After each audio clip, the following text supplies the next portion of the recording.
প্রখ্যাত সাহাবী সুহাইব রুমি রাদিয়াল্লাহু তাআলা আনহু, তিনি রোম দেশের লোক ছিলেন। রোম মানে ইউরোপিয়ান লোক ছিলেন। রাসূলুল্লাহ সাহাবীদের মধ্যে বিভিন্ন দেশের প্রতিনিধি আল্লাহ রেখেছিলেন। জি, এর মাধ্যমে আল্লাহ দেখাতে চেয়েছেন যে ইসলামে, জি হ্যাঁ, কোনো রকমের জাতীয়তা নেই।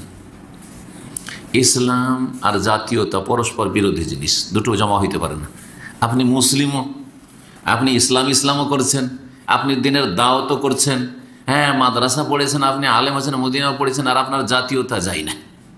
কুফরি জাতীয়তা হচ্ছে কুফরি মতবাদ, যেমন নাস্তিকতা কুফরি মতবাদ, মার্কসিজম কমিউনিজম কুফরি মতবাদ, যেমন সমাজবাদ কুফরি মতবাদ, যেমন পুঁজিবাদ কুফরি মতবাদ, যতগুলি বাদ রয়েছে বস্তুবাদ সব কুফরি মতবাদ। ঠিক তেমনি জাতীয়তাবাদ হচ্ছে কুফরি মতবাদ। কেন জাতীয়তাবাদ এই জন্য কুফরি যে তাতে কাফের আপনার বন্ধু হয়, মুসলিম আপনার দূরের হয়ে যায়। উদাহরণস্বরূপ, যদি আপনার দেশের আমার দেশের একটা খ্রিস্টান, ইহুদি, হিন্দু হয় জাতীয়তার ভিত্তিতে, হ্যাঁ সে আপনার কাছের লোক। কিন্তু কারো বাড়ি যদি বর্ডারের বাইরে হয়, অথবা এটা তো হচ্ছে মানে যেটা ন্যাশনালিজম, যেটা জাতীয়তা, দেশীয় জাতীয়তা, ভাষাগত জাতীয়তা, ভাষা ভিন্ন কিন্তু মুসলিম, বাঙালি আর বিহারি। দেখেন ৭১-এর যে অবস্থা, দেখেন হিন্দু কাফের, কিন্তু আপনার বাংলা ভাষী, সে আপনার বন্ধু। আর যেহেতু সে বিহারি মুসলিম, সেই জন্য তার বাঁচার অধিকার নেই, মারো একে। এই যে পরিস্থিতিটা ছিল, এর ভিত্তিতে যারা লড়াই করেছে তারা নিশ্চয়ই কুফরিতে ছিল, নিশ্চয়ই কুফরিতে ছিল। কারণ আপনার মুসলিম ভাই হচ্ছে দুশ্মন, যেহেতু তার ভাষা ভিন্ন। এইরকমই যারা ধরেন বিহারি রাজাকার ছিল, তারা বাঙালিকে মেরেছে অথচ মুসলিম, একই কথাই, দুটোই একই সমান, কফর। স্পষ্ট কথা, ভালো করে। কারণ অনেকে বুঝে না যে জাতীয়তা নাই থাকলে একটা জাতীয়তা, যে এটা আমার ভাষাভাষী বা এটা আমার দেশি, এটা আমার দেশের লোক, একটু টান থাকলো, কিন্তু কুফরি কেন এটা বুঝে না অনেক। কাফের আপনার বন্ধু আর মুসলিম আপনার দূরে হয়ে যাচ্ছে, বুঝতে পারছেন কি না? জি, এই জন্য জাতীয়তা কুফর। জি, সেখানে বাদ রহমতুল্লাহ খুব সুন্দর কিতাব রয়েছে এর উপর, একটা খুব সুন্দর নাকদুল কওমিয়াতিল আরাবিয়া, আরব জাতীয়তাবাদের উপর খুব সুন্দর বই রয়েছে। আর এই জাতীয়তার কারণে সাদ্দাম ধ্বংস হয়েছে, এই জাতীয়তার কারণে ফিলিস্তিন আজ পর্যন্ত মুসলিমরা ইহুদিদের কাছে পায়নি, বলে চলেই গেল। কারণ ইয়াসের আরাফাত ওই জাতীয়তার ডাক দিত, আর এই সাদ্দাম হোসেনও জাতীয়তার ডাক দিত। সাদ্দাম হোসেন এত বেশি জাতীয়তা ছিল, পাক্কা জাতীয়তাবাদী সে।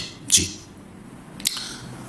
তো সে একটু বলি, এক সময় সাদ্দামের যুগে আল্লামা এহসান এলাহি জাহির, আহলে হাদিসের বড় আলেম, ওনার নাম শুনেছেন, ওনাকে আমন্ত্রণ করেছিল সাদ্দাম হোসেন।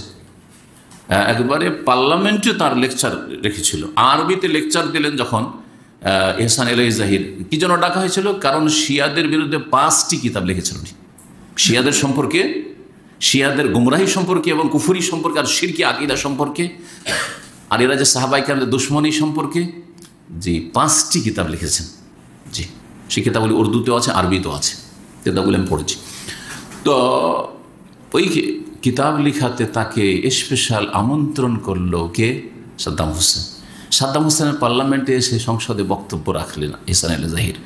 তখন তিনি বললেন যে এত সুন্দর আরবিতে বক্তব্য করতে পারে একজন পাকিস্তানি, সে অবশ্যই আরবিয়ান, সে অবশ্যই আরবিয়ান, ওর বাপদাদা আরবি হবে, তাছাড়া হইতে পারে না। কি জাতীয়তা!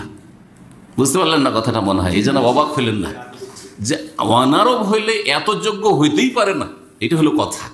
যদি অনারব হয়, আজমি হয়, তাহলে এত যোগ্য হতেই পারে না। যখন এত সুন্দর আরবিতে অনার্গল বক্তব্য করছে আর এত সে যোগ্যতা সম্পন্ন আলেম, তার মানে সে আরবি নসলের, আরবি বংশোদ্ভূত। কথা বুঝতে পেরেছে? এই জাতীয়তা নাজাত দেয়নি, সর্বনাশ করেছে। খাসেরাত দুনিয়া ও আখিরা। শুধু আখিরা ধ্বংস হয়নি, দুনিয়াও ধ্বংস হয়েছে। অনেকে মনে করে জাতীয়তা থাকলে জাতীয়তার ভিত্তিতে আমরা ঐক্য নিয়ে আসতে পারছি, যাক আমাদের পার্থিব সমস্যাগুলির সমাধান হবে। না, সমস্যা বাড়বে। কোন সমস্যার সমাধান হয়েছে?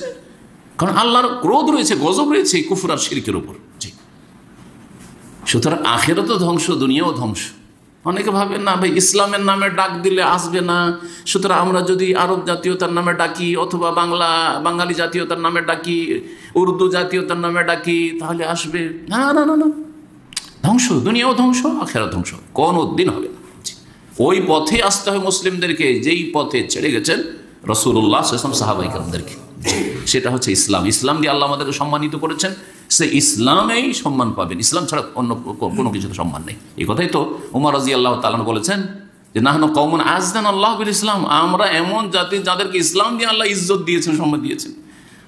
ওয়া মাহমা ইবতাগাইনাল ইজ্জাতা মিন গায়রিহি, যদি ইসলাম ছাড়া অন্য কিছু দিয়ে ইজ্জত সম্মান আর শক্তি তলাশ করি, যে আমরা জাতীয়তার ভিত্তিতে, ভাষার ভিত্তিতে অথবা দেশের ন্যাশনালিজমের ভিত্তিতে আমরা শক্তিশালী হবো, একটা শক্তিশালী দেশ বা একটা শক্তিশালী একটা কিছু গড়ে তুলব, তাহলে আযাল্লানাল্লাহ, আল্লাহ আমাদেরকে লাঞ্ছিত অপদস্থ করে দেবেন।